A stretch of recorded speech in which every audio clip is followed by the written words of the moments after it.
Damos la más cordial bienvenida a cada hermano que está con nosotros en esta hora. Vamos a tener la oración de apertura para iniciar entonces con la lectura de los capítulos que corresponden en este día, San Juan 19, 20 y 21. Oremos.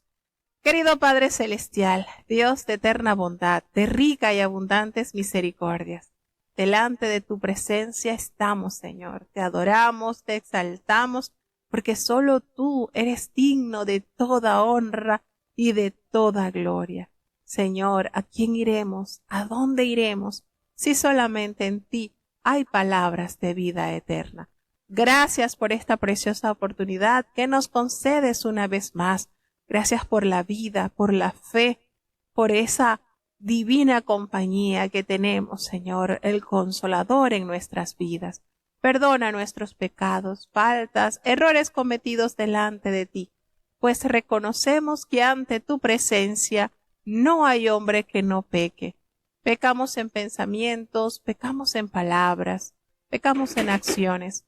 Considera nuestra humana fragilidad, Señor, y ayúdanos cada día a vencer el mal con el bien. Vamos a dar inicio a la lectura de tu palabra, Señor, que tu Espíritu Santo nos eduque, que tu Espíritu Santo nos enseñe, Señor, porque solo a través de él tus verdades serán reveladas al corazón del hombre. Permite, Señor, que cada oyente desde los distintos países que ya están conectados, desde los Estados Unidos, desde Alemania, desde Chile, desde México y Panamá, todos estos países, Señor, puedan tener esa convicción, esa bendición, Señor. Los hermanos que están desde República Dominicana, desde Honduras, Señor, que en ellos se cumpla tu promesa descrita por el profeta Isaías, porque como desciende de los cielos la lluvia y la nieve y no vuelve allá, sino que harta la tierra y la hace germinar y producir, y da simiente al que siembra y pan al que come. Así será tu palabra que sale de tu boca. No volverá a ti vacía. Antes hará lo que tú quieras y será prosperada en aquellos a quienes la has enviado, Señor. Que ese glorioso efecto de tu palabra sea palpable en la vida de cada uno de nuestros hermanos, porque sabemos que tu palabra es como espada más penetrante que espada de dos filos, Señor. Esa espada que penetra nuestra alma, Señor, y aún las intenciones de nuestro corazón las conoce. Quédate con nosotros, Señor. Te necesitamos. En el nombre de Jesús te lo he suplicado y en él te doy las gracias. Amén. Bueno, vamos entonces a iniciar con la lectura de la palabra de Dios en este día.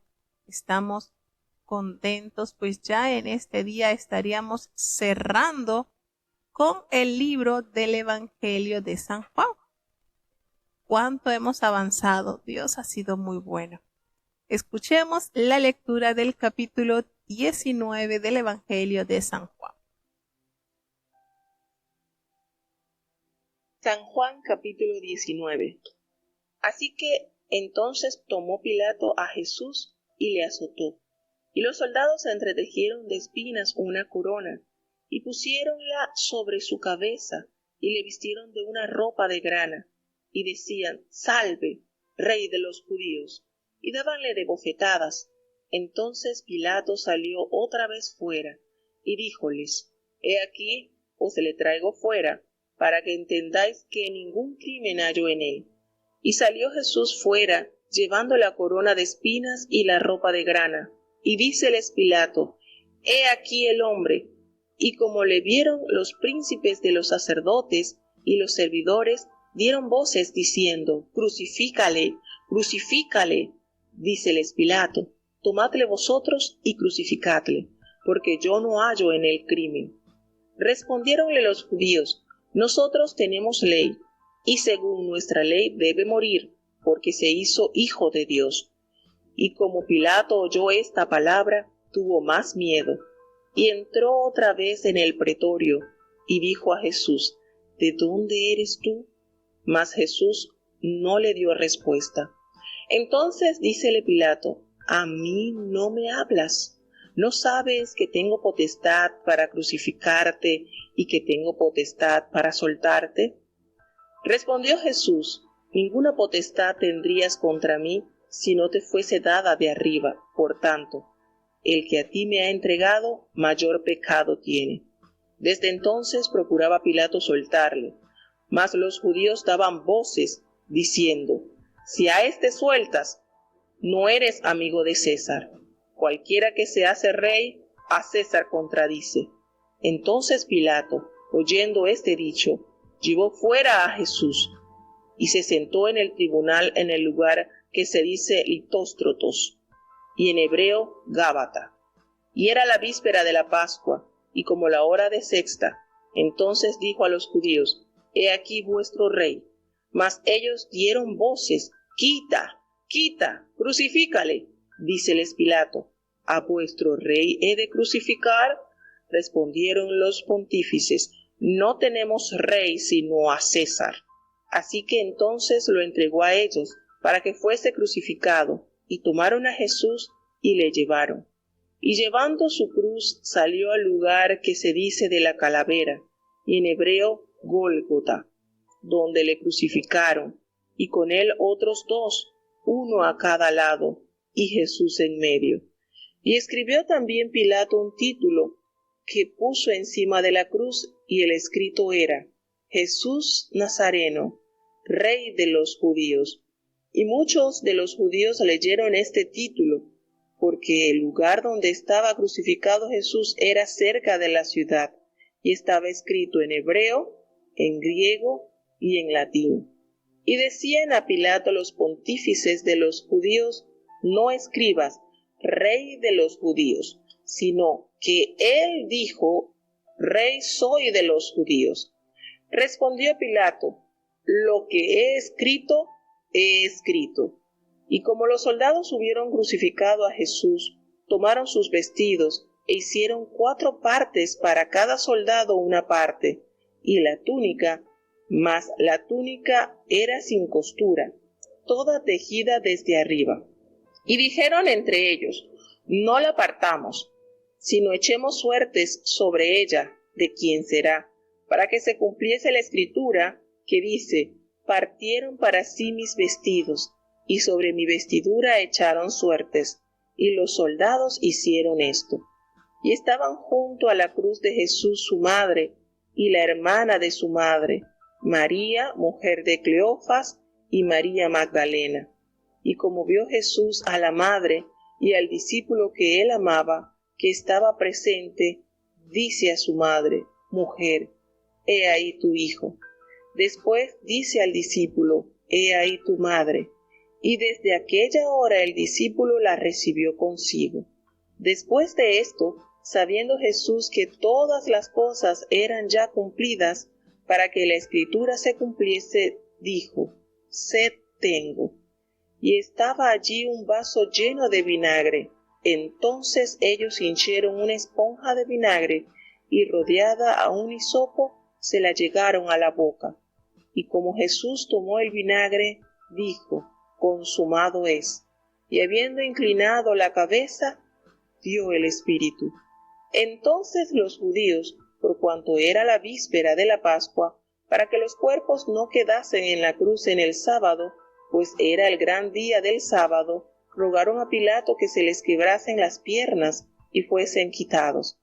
Y vinieron los soldados y quebraron las piernas al primero, y asimismo al otro que había sido crucificado con él.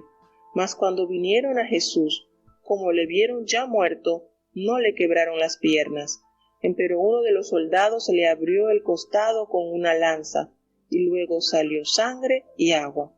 Y el que lo vio da testimonio, y su testimonio es verdadero, y él sabe que dice verdad, para que vosotros también creáis. Porque estas cosas fueron hechas para que se cumpliese la escritura: hueso no quebrantaréis de él. Y también otra escritura dice: mirarán al que traspasaron. Después de estas cosas, José de Arimatea, el cual era discípulo de Jesús, mas secreto por miedo de los judíos, rogó a Pilato que pudiera quitar el cuerpo de Jesús, y permitióselo Pilato. Entonces vino y quitó el cuerpo de Jesús. Y vino también Nicodemo, el que antes había venido a Jesús de noche, trayendo un compuesto de mirra y de aloes, como 100 libras. Entonces pues tomaron el cuerpo de Jesús y envolviéronlo en lienzos con especies, como es costumbre de los judíos sepultar. Y en aquel lugar donde había sido crucificado, había un huerto, y en el huerto un sepulcro nuevo, en el cual aún no había sido puesto ninguno. Allí, pues, por causa de la víspera de la Pascua de los judíos, porque aquel sepulcro estaba cerca, pusieron a Jesús.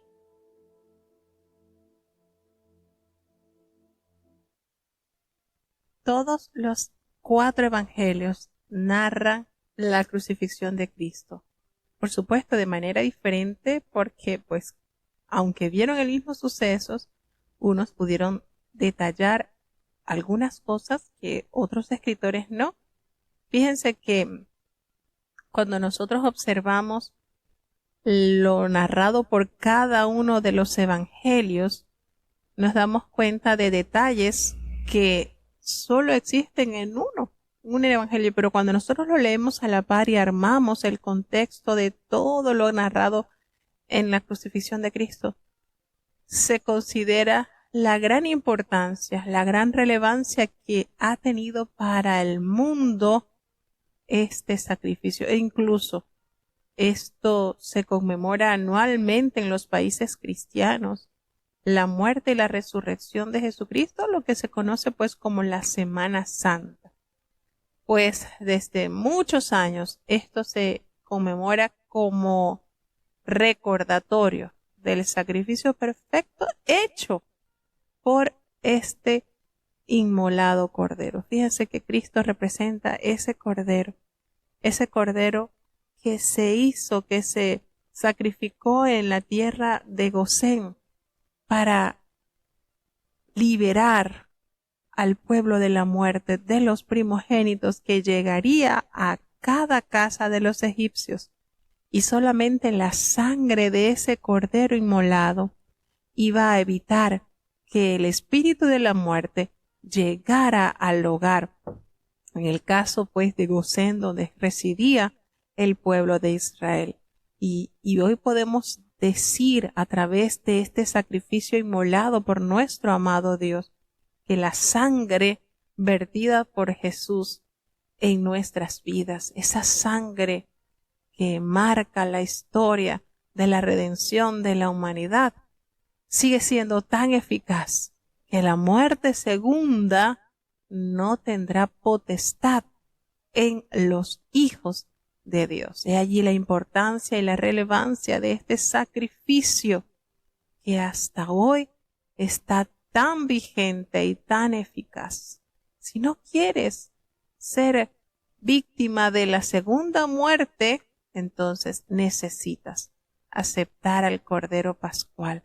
Y esa sangre nos exonera de la eterna perdición. Qué maravilloso es nuestro Dios al darnos esta maravillosa experiencia de conocer este plan que ha hecho eco en nuestras almas. Y bueno, una vez que entra a la escena Jesucristo para ser crucificado, los soldados comienzan a burlarse de él. Y Pilato pues toma a Jesús y le manda a azotar. Le azotó, y aquellos soldados llenos de maldad entretejieron una corona de espinas, y esa corona la colocaron sobre la cabeza del Señor y lo vistieron con un manto de púrpura, con ese manto para simularlo de que él era el rey. Y comenzaron a burlarse de él y le decían de manera sarcástica, de manera burlona: salve, rey de los judíos. Y le daban de bofetadas. Y nos narra, ¿verdad?, el evangelio de Lucas, de Marcos, de Mateo, cómo le escupían, cómo le saherían, de qué manera lo humillaron, de qué manera fue saherido nuestro amado Dios. Y como lo dice el profeta Isaías, no abrió su boca. Como un cordero, él fue llevado al matadero y allí, delante de sus trasquiladores, enmudeció, guardó profundo silencio. Es la actitud redentora de nuestro Cordero. Y cuando Pilato salió otra vez y les dijo, miren, aquí se los traigo afuera para que entendáis que en él no hay ningún delito, en él no hallo ninguna maldad. Y sale Jesús entonces allí delante de la reunión de las personas, delante de la convocación, llevando la corona de espinas y ese manto de púrpura. Y Pilato les dijo, ahí tienen al hombre. Y no tenía el significado de un título honorífico, ese título, ahí tienen el hombre, sino era una expresión que unía lástima, que unía burla. Posiblemente Pilato consideró la demanda de Jesús como algo ridículo, de que mataran a un hombre que no tenía mayor maldad, que no veía en él la evidencia de ser reo de muerte. Pero, bueno, más que decide complacer la petición de la gente del pueblo. Y fíjense cómo dice que cuando le vieron los principales sacerdotes, cuando le vieron los alguaciles, cuando le vio toda esta cúpula religiosa de la época, cuando observaron en qué estaba convertido el Señor, burlándose los soldados de él y zahiriéndolo, humillándolo, ellos cuando le vieron dieron voces, no hubo en ellos un poquito de compasión. Ellos dieron voces diciendo crucifícale, crucifícale. Esto lo empezaron a vociferar los principales sacerdotes. Y Pilato les dije, bueno, tengan ustedes, ahí está, crucifíquenlo, porque yo no he hallado delito en él. Y la crucifixión era el más despiadado de los métodos de ejecución empleados por los romanos. Esta ejecución estaba reservada solo para esclavos y criminales y generalmente se clavaban o se amarraban a la víctima en una cruz, que después se montaba sobre un poste de madera. La crucifixión, por supuesto, era despreciada y por lo tanto no lo practicaban los judíos. El pueblo judío no lo practicaba. Y su disgusto con esta forma de castigo se hace evidente, porque notamos en el libro de Deuteronomio, capítulo 21, versículo 23, que nos revela la palabra que maldito será por Dios el hombre que sea colgado. Y, como nos dice, ¿verdad?, la palabra de Dios, que el Señor fue reo, fue condenado, y convirtiendo así la maldición de esta humanidad por la salvación que el Señor nos puede dar. Qué maravilloso, de verdad, y cuánto amor desbordado el Señor a través de su sacrificio perfecto. Los judíos le dijeron, los judíos una vez que le responden a Pilato, nosotros tenemos una ley y según nuestra ley, este hombre debe morir porque él se ha hecho a sí mismo hijo de Dios. Cuando Pilato oyó decir esto, eso le sembró más temor en el corazón. Y otra vez él entra al pretorio y le dice a Jesús, ¿de dónde eres tú? Y Jesús no le dio ninguna respuesta. Pilato le dice, mira, a mí no me hablas. ¿No sabes que yo tengo la autoridad para crucificarte y tengo la autoridad para soltarte? Es decir, a Pilato le sorprendió la actitud de él, tan pacífica. Es impresionante que en los momentos de tanto dolor y de tanto sufrimiento el Señor no respondía, era absoluta sumisión. Y el Señor Jesús le responde, ninguna autoridad tendrías contra mí si no te fuese dada de arriba. Por tanto, el que a ti me ha entregado, mayor pecado tiene. Y esto, por supuesto, cuando lo escuchó Pilato, se turbó de una manera tremenda, a tal punto que él procuraba soltarle, él procuraba ver de qué manera era absuelto el Señor. Pero los judíos estaban instigando, dando voces, y lo amenazaron al referirle, si tú sueltas a este hombre, tú no eres amigo de César. Y todo el que se hace rey, a César se opone. Es decir, dándole a ellos, metiéndole a Pilato el temor de que se está autodeclarando rey. Y si él está haciendo eso, pues eso se opone al Imperio Romano. Y una vez que esto es conocido y tú no teniendo la autoridad para frenar esto, no lo haces, entonces te vas a meter en serios problemas. ¿De qué manera ellos instigaron para que fuese condenado Jesucristo? Y cuando Pilato escuchó esto, llevó fuera a Jesús. Y él lo que hizo fue que se sentó en el tribunal allí en ese lugar llamado enlosado, que en hebreo es Gábata. Y este enlosado, que también se conoce Gábata, es un sitio elevado. Y era como una plataforma elevada, levantada, donde se sentaba Pilato para actuar como juez. Y fíjense lo curioso de esto, que los arqueólogos lo han identificado con la construcción romana que forma el patio de la Torre de Antonia. Entonces, esto que nos está narrando la palabra de Dios tiene evidencia arqueológica. Qué maravilloso es esto, ¿verdad? Como muchas personas piensan que la Biblia es un libro de cuentos, de imaginación. Y no es así. El mundo está pronto a descubrir que lo escrito en la palabra no es cuento. Ha tenido cumplimiento, y el mayor de los sucesos que está por ser manifestado en la humanidad es el regreso pronto de nuestro amado Salvador. Ya no como un niño indefenso que sus padres tuvieron que huir a Egipto para salvaguardarlo de la maldad de Herodes el Grande. Ya no entrando en Jerusalén sentado en un humilde pollino. Ya no será así.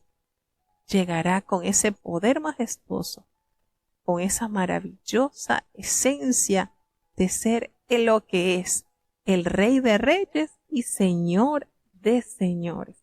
De esa manera el mundo lo conocerá, pero triste y lamentablemente será muy tarde si no aceptan a tiempo la invitación redentora de nuestro amado Dios. Y nos detalla Juan que estaba ya la preparación de la Pascua, y como ya era la hora sexta, entonces dijo a los judíos, aquí está su rey. Pero ellos comenzaron a gritar de una manera tan maléfica al decir, fuera, fuera, crucifícale. Y Pilato les dice, ¿a vuestro rey he de crucificar?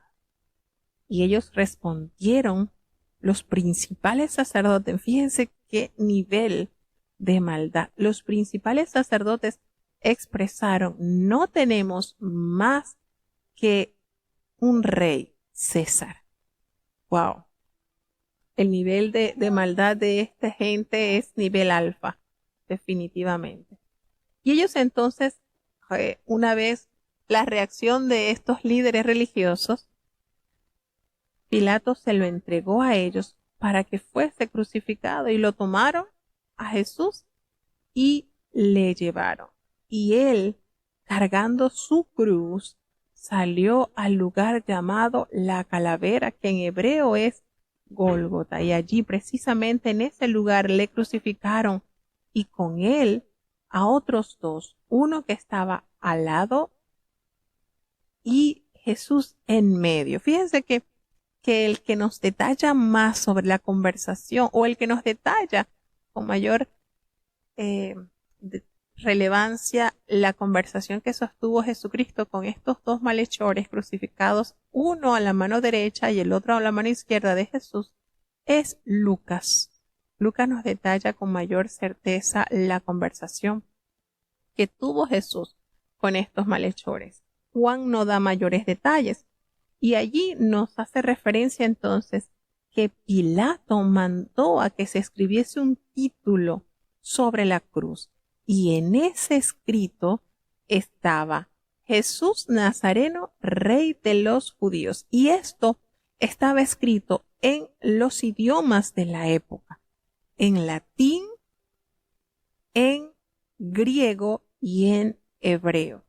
Y esto es maravilloso saber, porque esto ha sido comunicado de manera universal, este mensaje. Jesucristo, y no fue una pregunta, no fue esto, prácticamente surge como evidencia de la gran realidad del Señor hacia la humanidad. Él es el príncipe, Él es el rey de los judíos y es lindísimo, porque si usted observa cada uno de los evangelios, usted se dará cuenta que Mateo, que estaba enfocado en demostrar por medio de las escrituras el fiel cumplimiento de cada profecía vivida, llevada en la vida de Jesucristo, el título es Jesús, el Rey de los Judíos. Mateo 27:37, ahí está. Fíjense, Marcos, el título es el más corto, y recordemos que Marcos escribe a su público, al quien va dirigido este evangelio, es a los romanos. Y él dice en Marcos capítulo 15, versículo 26, el Rey de los Judíos. Algo así como que tajante, listo. Lucas escribe en el capítulo 23, versículo 38, él nos hace la salvedad y nos dice que fueron letras griegas, latinas y hebraicas. Por supuesto, el idioma griego era el idioma de la época. Era el idioma que se usaba, era prácticamente, recordemos que era la herencia que había dejado el imperio griego y que este idioma se había extendido por todos estos lugares. Estaba escrito, por supuesto, en latín, porque era pues el idioma también usado por los romanos. Y el hebreo, el idioma del pueblo de Dios. Entonces abarcaba el pueblo de Dios, el presente en el idioma latín y el pasado, el idioma hebreo, griego. Y Lucas revela Jesús Nazareno, Rey de los Judíos. Fíjense esto. Y, el título que revela Lucas es Este es el Rey de los Judíos. Este es el Rey de los Judíos, es lo que nos escribe Lucas, mientras que Juan nos describe entonces Jesús Nazareno, Rey de los Judíos. ¿Y cómo explicar esto? ¿Cómo explicar esto que el mismo título que mandó a escribir Pilato en los 4 evangelios aparece diferente? ¿Cómo explicar esto? Bueno, es parte de lo que se conoce con esa particularidad de cada uno de los autores. Fíjense, estamos hablando de algo que se escribió en la parte superior de la cruz donde Jesús fue crucificado, y usted va a observar que cada uno de los evangelios difiere en algunas palabras, en orden, pero el mismo mensaje es. Así sucede con lo que estos autores nos han escrito en cada evangelio. Una verdad maravillosa. Jesucristo es Rey. Es Rey. Y pronto el mundo estará a certeza de que conocerá esta gran verdad. Y bueno, así cada uno de los autores escribe este título de manera diferente. Y esto es maravilloso cuando usted lo compara, cuando usted se da cuenta y dice, hoy no había caído en cuenta. Verdaderamente que cada evangelio escribe lo que había escrito Pilato, pero lo cuenta de una manera diferente. Pero el mismo mensaje es. Muchos de los judíos habían leído esto porque el lugar pues donde estaba Jesús, donde había sido crucificado, estaba allí cerca de la ciudad y el título estaba escrito, nos dice Juan también, en hebreo, en griego y en latín. El Señor, esta información, hermano, es necesario que se difunda y el Señor se encargó de esto y se está encargando de que las generaciones sigan conociendo esta verdad revelada a la humanidad. Entonces Pilato le dijeron los principales de los sacerdotes y lo confrontaron a Pilato y le dijeron, no escribas rey de los judíos, sino que él dijo, yo soy rey de los judíos.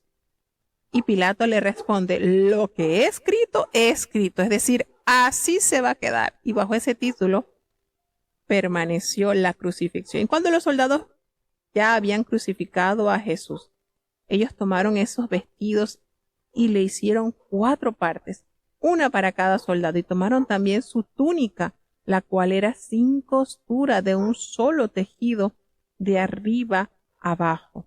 Y esto era sinónimo de que era una costura de mucho valor. Y entonces ellos decidieron no partirla, sino echar suerte sobre ellos, a ver de quién era, y de esta manera se cumple lo escrito por el profeta. Y esto lo dice Salmo. Esto lo dice el Salmo 22:18. Y así lo hicieron los soldados. Echaron suerte quién se ganaba la túnica del maestro. Y junto a la cruz allí estaba su madre. Hermano, ¿usted quiere saber la fidelidad? No hay nada más fiel que su madre. Allí va a estar en los momentos más difíciles. Y precisamente en esto se cumple lo profetizado por Simeón, cuando fueron a llevar al niño para la purificación según la ley. Cuando Simón le dice a María, una espada traspasará tu alma para que sean reveladas los pensamientos de muchos, aquí se está cumpliendo. Cuando María ve a Jesús colgado de ese madero, por supuesto, la experiencia fue aterradora, terrible. Y allí estaba María su madre y la hermana de su madre. También estaba María, la mujer de Cleofas, y María Magdalena. Estaban estas mujeres al pie de la cruz, constantes, de una manera inamovible. Nadie movía esto hasta el fin de su vida. Jesús demostró la prioridad de que había dado amor y preocupación en las relaciones humanas, y allí, cuando Jesús ve a su madre en esa condición, le dice al discípulo a quien él amaba. Y nótese que esta expresión la hallamos 4 veces en el Evangelio, y es Juan refiriéndose a él de una manera muy modesta. Él le dice, dijo a su madre, mujer, he ahí tu hijo. Y después mira a su discípulo, ¿verdad? Y le dice, he ahí tu madre. Y desde aquella hora, desde aquel instante, este discípulo la recibió en su casa. Es decir, el Señor, como hijo amante, se preocupó por el cuidado de su mamá y se la asigna a Juan el teólogo. Después que él hubo hecho esto, o encargado esta misión al apóstol Juan, y ya sabía Jesús que ya todo había sido cumplido, entonces para que se cumpliese la escritura, nos dice Juan, él expresa, sed tengo, y allí precisamente había una vasija llena de vinagre, y ellos la empaparon de vinagre en una esponja y se la colocaron en un hisopo y se la acercaron a la boca. Cuando el Señor hubo tomado esto, nos dice, consumado es, y habiendo inclinado entonces la cabeza, entregó el espíritu. Entonces, nos damos aquí cuenta de esta expresión consumado es, que el tiempo verbal de la expresión en griego indica que la obra de la redención se había completado de una vez y para siempre, y sus resultados serían permanentes. nos damos cuenta entonces que ya los judíos, cuando ya era la preparación de la Pascua, a fin de que los cuerpos no estuviesen allí en el día del reposo, bueno, porque aquel nos hace referencia a Juan, aquel día de reposo era de gran solemnidad. Rogaron entonces a Pilato que se le quebrasen las piernas y fuesen quitados de allí. Y los soldados pues le quebraron la pierna al primer hombre que estaba allí crucificado al lado de Jesús y asimismo al otro. Pero cuando llegaron a Jesús, se habían dado cuenta que ya él estaba muerto y no le quebraron a él las piernas, como evidencia clara de lo que nos dice la palabra de Dios, que el hueso no sería quebrado, y precisamente eso era la función del Cordero Pascual. No se le debía quebrar ningún hueso, ya hace referencia a la palabra en cuanto a esto. Entonces uno de los soldados, con una habilidad tremenda, le abrió el costado con una lanza y al instante nos dice la palabra que salió sangre y agua. ¿Y quién fue el que lo vio? Juan. Él dice, el que lo vio da testimonio y su testimonio es verdadero y él sabe que dice verdad para que ustedes también lo crean. Entonces, esta expresión nos da a entender la gran magnitud de sufrimiento del Señor y todo descrito en la palabra tuvo en él completa consumación. Y bueno, todas estas cosas sucedieron para que se cumpliese lo que estaba escrito en la palabra de Dios, que no sería quebrado hueso suyo, y también lo que dice la Escritura, que mirarán precisamente aquel que le traspasaron, que lo escribe el profeta Zacarías. Jesús entonces es sepultado después de todos estos acontecimientos. Aquel hombre rico, José de Arimatea, que también era discípulo de Jesús, pero secretamente porque tenía miedo a los judíos, rogó a Pilato que le entregasen el cuerpo de Jesús y Pilato pues se lo concedió así y él llevó el cuerpo de Jesús. Y también estaba con él Nicodemo, que antes había visitado a Jesús en la noche. Recordemos el capítulo 3, vino y trajo un compuesto de mirra y aloe para embalsamar el cuerpo de Jesús. Entonces lo llevaron, lo envolvieron en lienzos con estas especies aromáticas según las costumbres de los judíos y lo colocaron en un lugar donde no había antes colocado ningún cadáver, allí en un huerto. Y en el huerto era un sepulcro nuevo y allí lo colocaron, lo dejaron allí, pues ya era tiempo para prepararse para la preparación del día del reposo. Seguimos avanzando hacia el capítulo 20.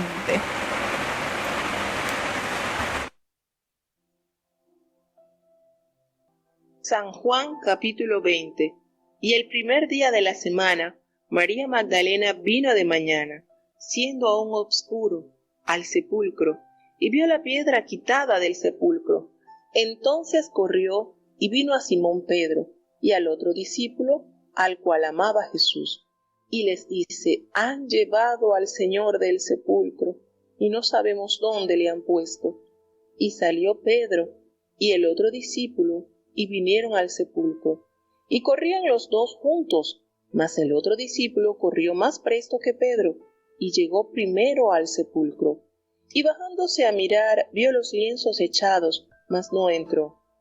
Llegó luego Simón Pedro siguiéndole, y entró en el sepulcro, y vio los lienzos echados, y el sudario que había estado sobre su cabeza, no puesto con los lienzos, sino envuelto en un lugar aparte.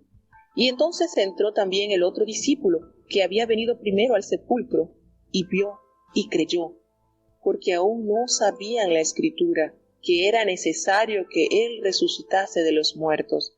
Y volvieron los discípulos a los suyos, empero María estaba fuera llorando junto al sepulcro, y estando llorando, bajóse a mirar el sepulcro, y vio dos ángeles en ropas blancas que estaban sentados, el uno a la cabecera y el otro a los pies, donde el cuerpo de Jesús había sido puesto. Y dijéronle: mujer, ¿por qué lloras? Díceles: porque se han llevado a mi Señor, y no sé dónde le han puesto. Y como hubo dicho esto, volvióse atrás, y vio a Jesús que estaba allí, mas no sabía que era Jesús. Dícele Jesús: Mujer, ¿por qué lloras? ¿A quién buscas? Ella, pensando que era el hortelano, dícele: Señor, si tú lo has llevado, dime dónde lo has puesto, y yo lo llevaré. Dícele Jesús: María. Volviéndose ella, dícele: Raboni, que quiere decir maestro. Dícele Jesús: No me toques, porque aún no he subido a mi Padre, mas ve a mis hermanos, y diles: Subo a mi Padre y a vuestro Padre, a mi Dios y a vuestro Dios. Fue María Magdalena dando las nuevas a los discípulos de que había visto al Señor, y que Él le había dicho estas cosas. Y como fue tarde aquel día, el primero de la semana, y estando las puertas cerradas donde los discípulos estaban juntos por miedo de los judíos, vino Jesús y púsose en medio, y díjoles: Paz a vosotros. Y como hubo dicho esto, mostróle las manos y el costado, y los discípulos se gozaron viendo al Señor. Entonces les dijo Jesús otra vez: Paz a vosotros. Como me envió el Padre, así también yo os envío. Y como hubo dicho esto, sopló y díjoles: Tomad el Espíritu Santo. A los que remitiereis los pecados, les son remitidos; a quienes los retuviereis, serán retenidos. Empero Tomás, uno de los 12, que se dice el Dídimo, no estaba con ellos cuando Jesús vino. Dijéronle pues los otros discípulos: Al Señor hemos visto. Y él les dijo: Si no viere en sus manos la señal de los clavos, y metiere mi dedo en el lugar de los clavos, y metiere mi mano en su costado, no creeré. Y 8 días después estaban otra vez sus discípulos dentro, y con ellos Tomás. Vino Jesús, las puertas cerradas, y púsose en medio, y dijo: Paz a vosotros. Luego dice a Tomás: Mete tu dedo aquí, y ve mis manos, y alarga acá tu mano, y métela en mi costado, y no seas incrédulo, sino fiel. Entonces Tomás respondió y díjole: Señor mío y Dios mío. Dícele Jesús: Porque me has visto, Tomás, ¿creíste? Bienaventurados los que no vieron y creyeron. Y también hizo Jesús muchas otras señales en presencia de sus discípulos, que no están escritas en este libro. Estas empero son escritas para que creáis que Jesús es el Cristo, el Hijo de Dios, y para que creyendo tengáis vida en su nombre.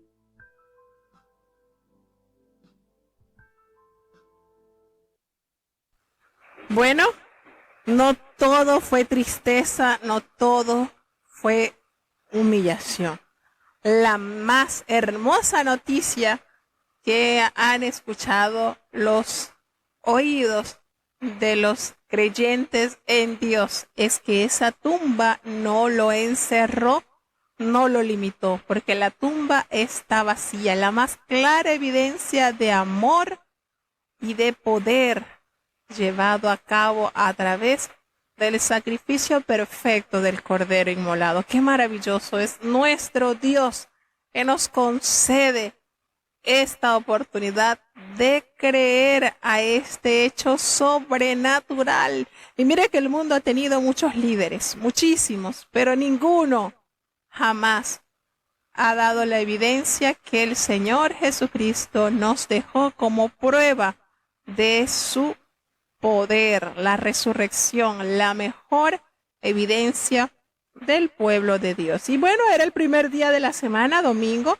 y esta mujer diligentemente, por eso que a mí me encanta mucho ver la eficiencia de las mujeres y cómo Dios, ¿verdad?, premia esta capacidad de la mujer.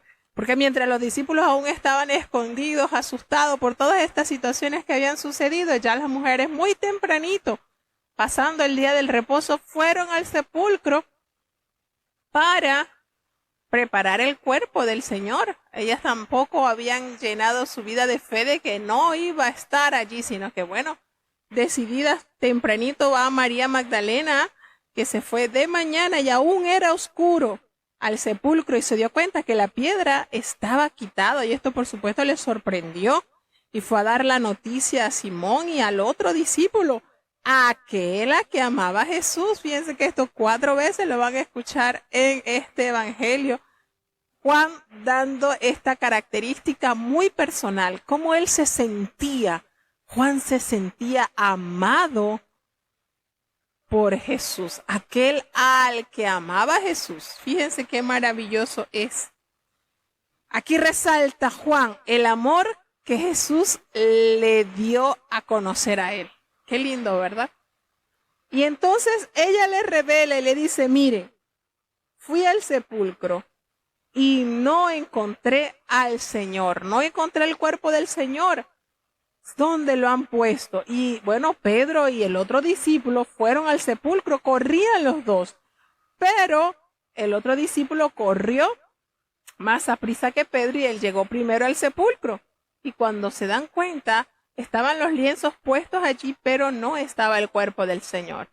Entonces llegó Simón Pedro tras él y se dio cuenta lo mismo, que los lienzos estaban allí puestos y estaba el sudario que habían colocado en la cabeza del Señor, pero él no estaba allí. Estaban todos los lienzos, estaban allí en un lugar aparte y el Señor no estaba presente. Entonces entró también el otro discípulo que había venido primero al sepulcro y vio y creyó, porque aún ellos no habían entendido lo que las escrituras le habían dicho, que era necesario que el Señor resucitase al tercer día. Y volvieron entonces ellos con el resto de las noticias a dar, con el resto de los discípulos a dar esta noticia. Pero María estaba fuera llorando junto al sepulcro, y mientras ella lloraba, se inclinó allí para mirar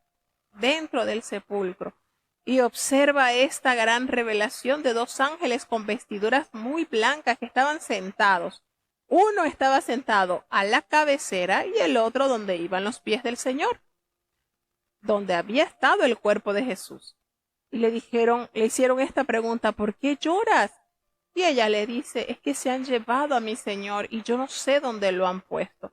No tuvieron la capacidad de entender que había resucitado. No, alguien se ha llevado el cuerpo de nuestro Señor. Cuando ella había dicho esto, se volvió y ella ve a Jesús que estaba allí, pero no lo había identificado como Jesús. Fíjense la agonía vivida por estas mujeres al ver la ausencia del cuerpo de Jesús. No se llenó de esperanza de decir, resucitado como lo ha dicho. No, le era más fácil, por supuesto, a la mente humana decir, se han llevado el cuerpo de Jesús, no sabemos dónde lo han colocado. Y Jesús le expresa, mujer, ¿por qué lloras? ¿A quién buscas? Y ella pensaba que era el hortelano, es decir, el jardinero. Le dijo, Señor, si tú te lo has llevado, dime dónde lo has puesto y yo lo llevaré. Y Jesús, cuando le dice María, entonces ella entendió que era Jesucristo y le responde, Raboni, que quiere decir maestro. Y en esta versión de Juan, Jesús le expresa a María, no me toques porque aún no he subido a mi Padre, mas ve a mis hermanos y dile, subo a mi Padre y a vuestro Padre, a mi Dios y a vuestro Dios. Y en esta expresión no me toques refuerza la nueva condición que existe entre el Maestro y los discípulos, condición que Jesús dice a María que será plenamente inaugurada con el ascensión. No hay justificación para la presunción de que existían ciertos sentimientos amorosos entre María Magdalena y Jesús, porque esto lo han tomado muchos para hacer estas connotaciones. Tampoco existe evidencia alguna de que ella haya sido una prostituta. Solo se habla de María que habían salido 7 demonios, no nos confundamos, ni que tenía una edad aproximada a la de Jesús. Su participación en el grupo de mujeres mayores indica lo contrario, que era una mujer mayor que se había dedicado enteramente al ministerio de Jesús como manera de gratitud por lo que el Señor había hecho en su vida. Entonces, pasa que María fue para decirle a los discípulos que había visto al maestro y que le había dicho estas cosas. Y cuando llegó ya la noche de ese mismo día, es decir, del primer día de la semana, cuando estaban las puertas cerradas allí en el lugar donde estaban congregados los discípulos, estaban reunidos y precisamente estaban escondidos por ese miedo que tenían hacia los judíos. Se dan cuenta que mientras los discípulos estaban escondidos, las mujeres salían a ver qué hacer por el cuerpo de Cristo. Se dan cuenta de las personalidades. Por eso que las mujeres tienen una gran eficiencia en el ministerio de Jesús. Esto es de resaltar, hermanos. Por eso que hay tantas mujeres llenas de fe y de amor por la obra de Dios. No con esto estamos minimizando a los hombres, sino que la mujer es como que más entregada, más decidida. Y los discípulos estaban allí encerrados, tenían miedo de los judíos. Y en medio se aparece Jesucristo y les dice, paz a vosotros. Cuando él dijo esto, les mostró sus manos, le mostró el costado. Y los discípulos solo entonces se regocijaron en el Señor. La puerta estaba cerrada, no constituye una barrera para el Señor resucitado. Así que esto fue tan notorio que la aparición de Cristo resucitado disipó los temores de los discípulos. Ellos estaban convencidos de que Él era el mismo Jesús que había sido crucificado unos pocos días antes, como lo probaban las heridas en sus manos y en su costado. Entonces Jesús les dice otra vez, paz a vosotros. Como me envió el Padre, así también yo los voy a enviar a ustedes. Entonces, y habiendo dicho esto, pues sopló y les dijo, recibid el Espíritu Santo. A quienes remitieren los pecados, les son remitidos, y a quienes se los retuvieren, les son retenidos. La comisión dada a los discípulos para que llevaran a cabo la misión de Cristo es lo que hizo de ellos apóstoles o enviados, y el poder para realizar la misión viene del Espíritu Santo derramado sobre todos los creyentes en el Pentecostés. Ahora, la alusión está muy referente a Génesis 2:7, que es inconfundible. Ahora Jesús infundía vida a los suyos. Algunos interpretan la declaración recibid el Espíritu Santo como símbolo y anticipación del Pentecostés, y otros pues entienden que el original griego denota inmediatez en el sentido recibido ahora. Y consideran pues que el día de la resurrección del Señor como el punto de transición entre las disposiciones del antiguo pacto y las del nuevo. La antigua creación comenzó con el soplo de Dios y la nueva creación empieza ahora con el soplo del Hijo de Dios. Nos damos cuenta entonces que el Evangelio de Juan presenta la deidad de Jesús, el Hijo de Dios, como Dios. Él ha creado todas las cosas y como Dios, pues Él ha venido a redimir a todos a través de la plenitud de este pecado. Sus discípulos comparten este aspecto de su misión y por el mundo anunciando el perdón de Dios, y se declara aquí como un mandato y como una misión. Así también yo os envío, dijo Jesucristo, y precisamente de la misma manera que el Padre envió al Hijo para traer salvación a todos los seres humanos que crean, así nosotros somos enviados para que a todos llegue este mensaje divino, a quien remitiera. Esta frase pone de manifiesto la naturaleza condicional de su provisión. No se puede responder a ella a menos que ésta sea entregada. Somos enviados como portadores de la sustancia del mensaje. ¿Cuál es ese mensaje?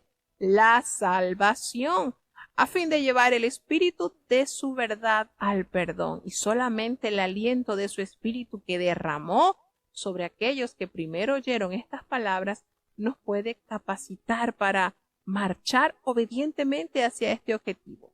¿Cuál es el mensaje? Recordemos, salvación, y su significado encierra el perdón. Son nuestros con el compromiso de que los entreguemos. Necesitamos recibir el Espíritu Santo para hacer estas cosas. Entonces, Tomás, uno de los 12, que también se llamaba Dídimo, no estaba con ellos en ese día que Jesús vino y sopló sobre ellos y le dijo paz 2 veces. Y entonces los discípulos le dieron la noticia que habían visto al Señor. Y él responde a esta expresión de sus compañeros, los discípulos, le dice, miren, si yo no viera en su mano la señal de los clavos, y yo metiere mi dedo en el lugar de los clavos y metiere mi mano en su costado, yo no voy a creer. Pues acontece que 8 días después que estaban ellos otra vez allí dentro, pero en esta oportunidad estaba Tomás. Y Jesús llega, estando nuevamente las puertas cerradas, y allí se puso en medio de ellos, y nuevamente le expresa paz a vosotros. Y llega Jesús a Tomás. Fíjense cómo el Señor está en todas partes y escucha nuestras palabras y escucha aún hasta nuestros pensamientos. Pon aquí tu dedo y mira mis manos, y acerca tu mano y métela en mi costado, y no seas incrédulo, sino creyente. Qué manera el Señor de exhortar a Tomás. ¿Estaba el Señor allí escuchando lo que Tomás le dijo a los discípulos cuando le revelaron que habían visto a Jesús? Sí, por supuesto. Cuando Tomás lo vio, le dijo, Señor mío y Dios mío. Jesús, en amor, envuelto en esa ternura que lo caracterizó, le dice, porque me has visto, Tomás, has creído. Pues bienaventurados los que no vieron y creyeron. Y ahí entramos nosotros, hermanos. Allí entramos nosotros. Y él hizo muchas otras cosas, nos revela Juan, en la presencia de sus discípulos, las cuales no están escritas en este libro, él asegura, pero que estas que él ha escrito están allí plasmadas para que nosotros podamos creer que Jesús es evidentemente el Cristo, el Hijo de Dios, y para que nosotros al creer tengamos vida en su nombre. Entonces, Juan declara cuál ha sido su método y cuáles son sus propósitos al escribir este maravilloso evangelio. Y qué lindo nos revela su palabra. Esto está escrito para que nosotros creamos, y una vez que nosotros creamos en él, podamos entender claramente, sin lugar a la duda, que él es el Hijo de Dios. Y una vez que en nosotros se anexa, se conecta la creencia de estar viviendo por él, esto nos va a dar vida en su nombre. Pues él ha venido, el Señor, a que tengamos vida y no una vida mediocre, vida en abundancia. ¿Qué les parece? San Juan capítulo 21. Después se manifestó Jesús otra vez a sus discípulos en la mar de Tiberias, y manifestóse de esta manera. Estaban juntos Simón Pedro y Tomás, llamado el Dídimo, y Natanael, el que era de Caná de Galilea, y los hijos de Zebedeo, y otros 2 de sus discípulos. Dícele Simón, a pescar voy. Dícenle, vamos nosotros también contigo. Fueron y subieron en una barca, y aquella noche no cogieron nada. Y venida la mañana, Jesús se puso a la ribera, mas los discípulos no entendieron que era Jesús. Y díjoles, mozos, ¿tenéis algo de comer? Respondiéronle, no. Y él les dice, echad la red a la mano derecha del barco, y hallaréis. Entonces la echaron, y no la podían en ninguna manera sacar por la multitud de los peces. Entonces aquel discípulo, al cual amaba Jesús, dijo a Pedro, el Señor es. Y Simón Pedro, como oyó que era el Señor, ciñóse la ropa, porque estaba desnudo, y echóse a la mar. Y los otros discípulos vinieron con el barco, porque no estaban lejos de tierra, sino como 200 codos, trayendo la red de peces. Y como descendieron a tierra, vieron ascuas puestas, y un pez encima de ellas, y pan. Díceles Jesús, traed de los peces que cogisteis ahora. Subió Simón Pedro y trajo la red a tierra, llena de grandes peces, 153, y siendo tantos, la red no se rompió. Díceles Jesús, venid, comed, y ninguno de los discípulos osaba preguntarle, ¿tú quién eres?, sabiendo que era el Señor. Viene pues Jesús y toma el pan y les da, y asimismo del pez. Este era ya la tercera vez que Jesús se manifestó a sus discípulos, habiendo resucitado de los muertos. Y cuando hubieron comido, Jesús dijo a Simón Pedro: Simón, hijo de Jonás, ¿me amas más que estos? Dícele: Sí, Señor, tú sabes que te amo. Dícele: apacienta mis corderos. Vuélvele a decir la segunda vez: Simón, hijo de Jonás, ¿me amas? Respóndele: Sí, Señor, tú sabes que te amo. Dícele: apacienta mis ovejas. Dícele la tercera vez: Simón, hijo de Jonás, ¿me amas? Entristecióse Pedro de que le dijese la tercera vez: ¿me amas? Y dícele: Señor, tú sabes todas las cosas, tú sabes que te amo. Dícele Jesús: apacienta mis ovejas. De cierto te digo, cuando eras más mozo, te ceñías e ibas donde querías, mas cuando ya fueres viejo, extenderás tus manos, y te ceñirá otro, y te llevará a donde no quieras. Y esto dijo, dando a entender con qué muerte había de glorificar a Dios. Y dicho esto, dícele: sígueme. Volviéndose Pedro, ve a aquel discípulo al cual amaba Jesús, que seguía, el que también se había recostado a su pecho en la cena, y le había dicho: Señor, ¿quién es el que te ha de entregar? Así que Pedro vio a éste, dice a Jesús: Señor, ¿y éste qué? Dícele Jesús: si quiero que él quede hasta que yo venga, ¿qué a ti? Sígueme tú. Salió entonces este dicho entre los hermanos, que aquel discípulo no había de morir. Mas Jesús no le dijo: no morirá, sino: si quiero que él quede hasta que yo venga, ¿qué a ti? Este es aquel discípulo que da testimonio de estas cosas, y escribió estas cosas, y sabemos que su testimonio es verdadero. Y hay también otras muchas cosas que hizo Jesús, que si se escribiesen cada una por sí, ni aun en el mundo pienso que cabrían los libros que se habrían de escribir. Amén. Bueno, y precisamente el Evangelio de Juan termina de una manera muy diferente al resto de los evangelios. Qué manera particular de llevar este maravillosa narrativa, como Juan describe de una manera maravillosa el llamado del Señor. Y bueno, esto que nos revela el último capítulo nos da a entender cuánto se preocupa el Señor por cada uno de sus discípulos. Y precisamente nos dice que después de todas estas situaciones que habían experimentado los discípulos, ya lo habían visto, ya Él les había hablado. Y nos dice que estuvo conversando con sus discípulos.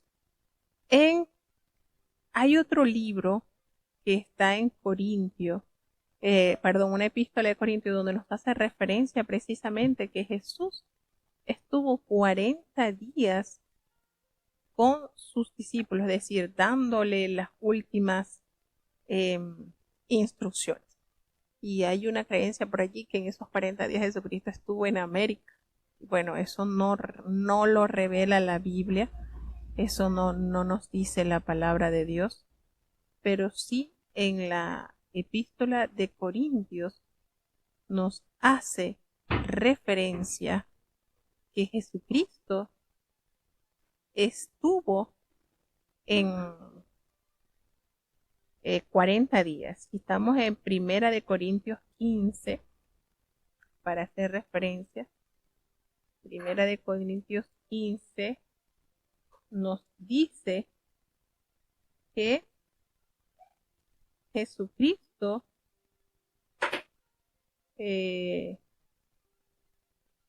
además os declaro, hermanos, el evangelio que os he predicado, el cual también recibisteis, en el cual perseveráis, dice la palabra del Señor. En 1 Corintios 15, versículo 6, nos dice el apóstol Pablo: después apareció.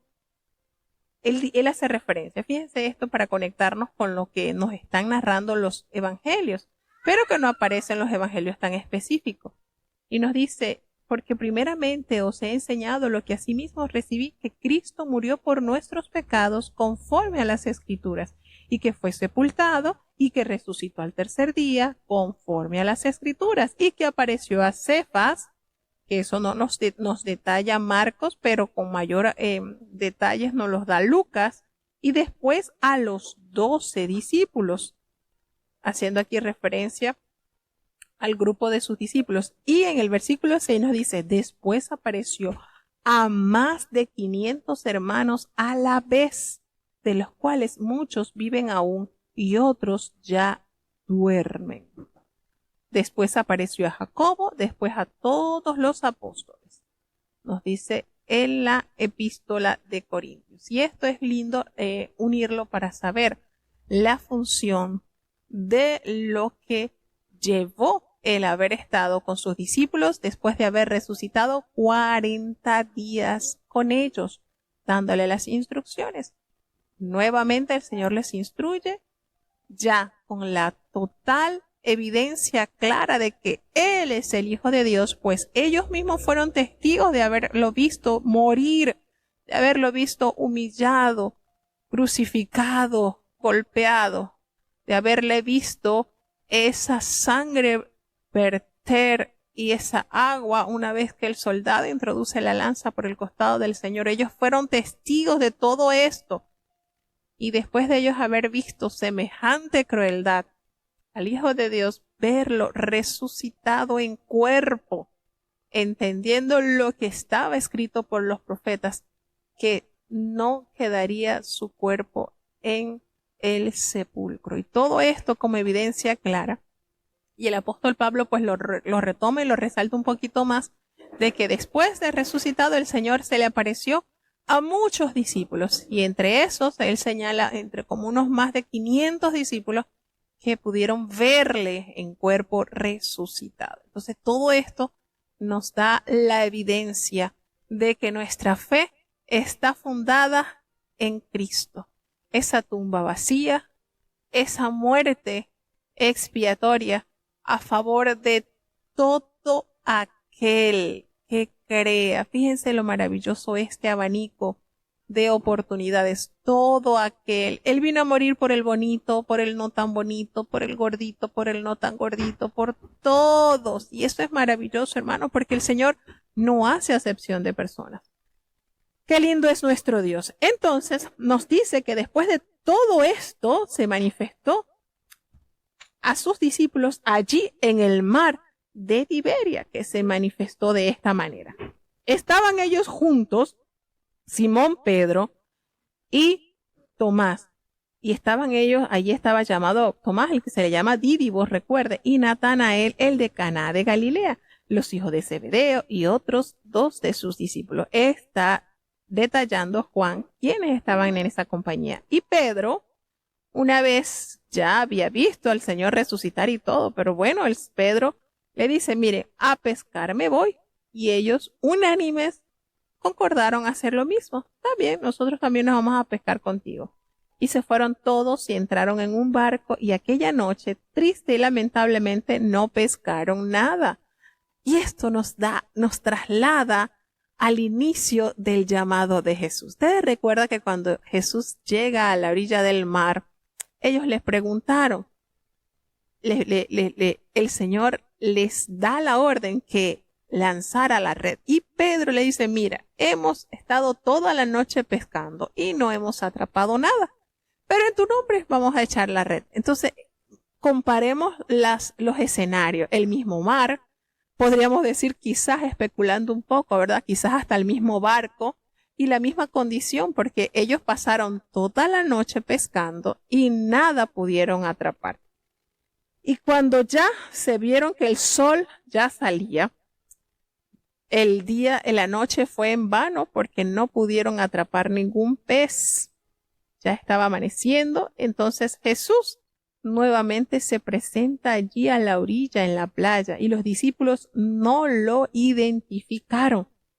Y él les pregunta, hijitos, ¿tenéis algo de comer? Y ellos le dijeron, no, nada, no hay. Y él les da la orden nuevamente, echad la red a la derecha de la barca y hallaréis. Entonces la echaron. En esta oportunidad, Pedro no dice, Señor, ya hemos pasado toda la noche pescando y no atrapamos nada. No, en esta oportunidad ellos echaron la red y dice que no la podían sacar porque había una gran cantidad de peces. Y esto, por supuesto, es algo sobrenatural porque precisamente es en la noche donde los pescadores desarrollan la pesca y ya estaban cerca de la orilla del mar. Y aquel discípulo a quien Jesús amaba, ¿se han dado cuenta cuántas veces Juan identifica el amor de Jesús hacia él? Le dijo a Pedro, cuando esto sucedió, esta pesca milagrosa se repite, Juan y lo identifica y le dice a Pedro, es el Señor. Y Simón, cuando escuchó que era el Señor, aquí pasa algo fuera de serie, porque ¿quién se viste para lanzarse al agua? Nadie se viste para lanzarse al agua. Ninguna persona en su juicio cabal para lanzarse al agua, al mar, se va a vestir. Al contrario, se desviste. Bueno, aquí Pedro estaba en ropas quizás menores porque estaba en el oficio de pescar. Y entonces él se viste y Juan hace la salvedad entre paréntesis porque se había despojado de la ropa y él se echó al mar. Fíjense, Simón iba al encuentro del maestro y por ese respeto solemne hacia su maestro no se iba a presentar desnudo en malas fachas. Él se viste pese a que iba a sumergirse en el agua, es decir, él tenía excusa para llegarle desnudo al Señor porque estaba en el agua, pero él se viste y se allega entonces.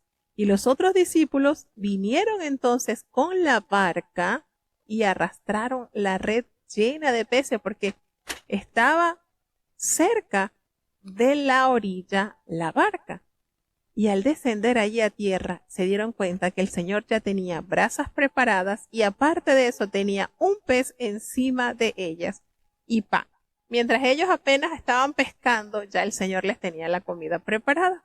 Qué maravilloso es nuestro Dios. Y Jesús le dice, traed los peces que acabáis de pescar. Y subió Simón y sacó la red a la tierra, llena de tan grandes peces. Fíjense que no eran pececitos allí recién criaditos, no. Y nos da la exactitud de la cantidad de peces que alcanzaron, 153.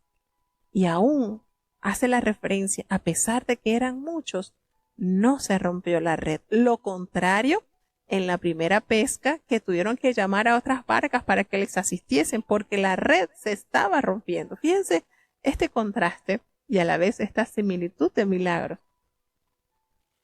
Y el Señor entonces les invita a comer. Ninguno de sus discípulos se atrevían a preguntarle quién eres, porque ya ellos estaban al tanto de que era el Señor. Y entonces Jesús, lleno de ese amor característico, toma el pan y les da a sí mismo el pescado a estos hombres que habían agotado sus fuerzas y su tiempo en la pesca. Cuando vino Jesús entonces, ya esta era la tercera vez, nos revela Juan, que Jesús se manifestaba a sus discípulos después que él había resucitado de los muertos. Ya estaban ya todos llenitos, habían comido bastante. Entonces Jesús le dice a Pedro, y este diálogo conmueve la vida de los creyentes, porque fíjense esto como Jesús aborda a Pedro, pero no con el nombre que él le había dado cuando ingresó al ministerio. Él lo vuelve a llamar Simón. El Señor estuvo dispuesto a comenzar con Pedro nuevamente de cero, por decirle así. No le dijo Pedro, no, Simón. Entonces, después que él le dice, miren esto, la aparición de Cristo resucitado en este capítulo 20, pues tuvo lugar en las cercanías de Jerusalén. pasó esta vez y ocurrió en Galilea, donde los discípulos habían regresado para seguir trabajando como pescadores. La pesca milagrosa y el desayuno con su maestro los convenció de que era él, y aún así los dejó demasiado amedrentados como para echar a perder con palabras la maravilla de su presencia y acciones. Entonces, fíjense esto, después de la triple negación de Jesús, ¿cuántas veces negó Pedro a Jesús? 3 veces. 3 veces lo negó Pedro. Pedro necesitaba una atención muy especial. ¿Saben por qué? Porque en su respuesta a la triple pregunta de Jesús, cuando le preguntaba, ¿me amas?, Pedro utiliza una frase menos enfática, sin atreverse a proclamar una completa devoción. Y a la tercera formulación de la pregunta, Jesús emplea la misma palabra que Pedro utilizó para designar el amor, preguntándole si efectivamente albergaba el sentimiento que había manifestado.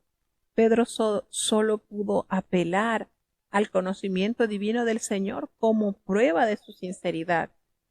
Y el postrer llamado para que Pedro siguiera a su maestro sirve de epílogo a la triple comisión del Señor para que éste se convirtiera en pastor de las ovejas. Qué maravilloso cuando dice, ¿me amas?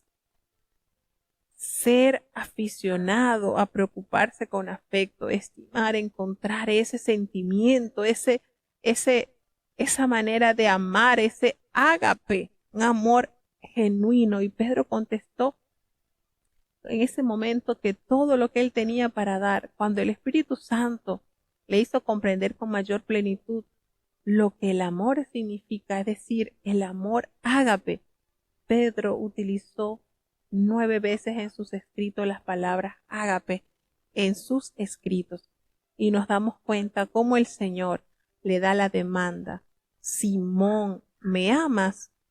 Y él le respondió, sí, tú sabes que te amo. ¿Cuál fue la orden del Señor? Apacienta mis corderos, esos que están tiernitos, esos que apenas están naciendo en mi fe. Apaciéntalos. Sé el proveedor, el que los cuide, permite que esos corderos se conviertan en ovejas fuertes. Y le vuelve a decir, Simón, ¿me amas? Y Pedro le dice, Señor, sí, tú sabes que yo te amo.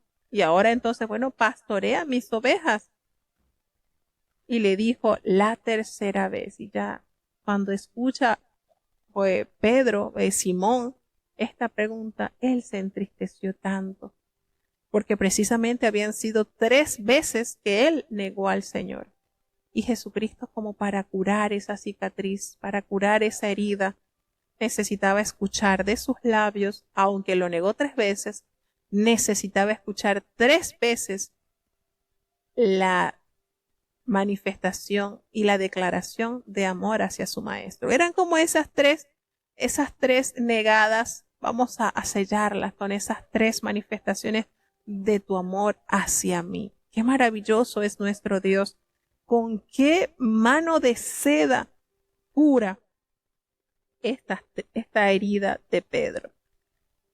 Y él, ya devastado por esta pregunta, le dice, Señor, tú lo sabes. Tú sabes todas las cosas. Y es verdad, el Señor sabe nuestros pensamientos, nuestras intenciones, todo lo conoce el Señor. Tú lo sabes, Señor. Tú sabes que yo te amo. Y nuevamente le da entonces ese mandato, apacienta mis ovejas. Y le dice, mira, cuando tú eras más joven, tú te vestías y tú ibas a donde tú querías. Pero ya cuando seas viejo, tú vas a extender tus manos y otro te va a ceñir y te va a llevar a donde no quieras ir. En pocas palabras, el Señor te conducirá a donde tú quizás te vas a resistir, pero no vas a tener la autoridad para definir qué hacer o dónde hacer. Y el Señor entonces con esto marca totalmente la propiedad del alma de este hombre, propulsor de la palabra de Dios. ¿Qué manera? Usado por Dios de una manera gloriosa.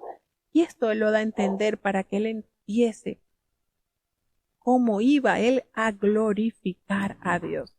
Y le volvió a hacer el llamado que le hizo al inicio del ministerio: sígueme. Qué llamado, ¿verdad?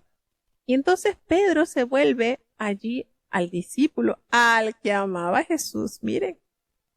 Y él mismo le dice entonces: Señor, al mismo que se había recostado allí, le dice: Señor, ¿y qué es de él? ¿Quién? Él le dice a aquel discípulo a quien él le había hecho señal para que le preguntara a Jesús quién le había de entregar. Cuando Pedro lo vio, le dice a Jesús: Señor, ¿y qué de este? Le hace la pregunta de, bueno, ¿y este no? Y fíjense la pregunta, la manera de responder Jesús. Le dice: mira, si yo quiero que él quede hasta que yo venga, ¿a ti qué? Eso no tiene nada que ver. Sígueme tú. Y esto es una enseñanza para nosotros. Nosotros debemos preocuparnos por tener una intimidad con nuestro Dios, no afectándonos el desarrollo de las demás personas que están alrededor de él. Y esto de verdad que cuando el Señor le dice: y si yo quiero que él quede hasta que yo venga, nosotros podemos decir que esto se cumplió en Juan. ¿Saben por qué? Porque Dios le reveló a Juan precisamente cuando él vendría, porque todo el Apocalipsis, toda esa experiencia maravillosa que vivió Juan, se llevó a cabo en la vida de Juan. Resulta que Juan fue el único discípulo que murió de muerte natural y a quien Jesús le reveló todo lo que será el panorama final de la llegada del Rey de Reyes y Señor de Señores. Entonces, cuando él expresó esto, ellos entendieron, los hermanos, los discípulos entendieron que Juan no iba a morir. Pero Jesús no quiso decir que no iba a morir, no, sino que si yo quiero que él quede hasta que yo venga, entonces esto lo aclara Juan.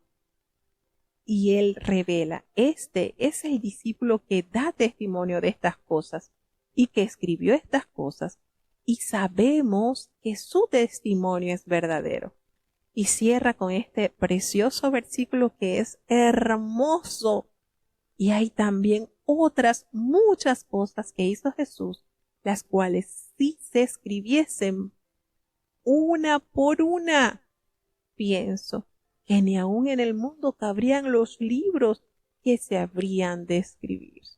Amén. Qué maravillosa, qué manera de cerrar este evangelio. Hay tantas cosas que el Señor hizo, tantas cosas maravillosas que Él hizo, que si se lograsen escribir no cabrían por las obras innumerables de nuestro divino Nazareno. Entonces, este evangelio hermoso deleita nuestra alma, nos llena de esperanza y nos hace sentir que el Señor es fiel, se preocupa, nos llena de esa seguridad plena de que en Él efectivamente hay vida eterna. Es maravilloso, hermanos, cuando nosotros diariamente extendemos nuestra vista a la palabra de Dios, nuestra fe se fortalece.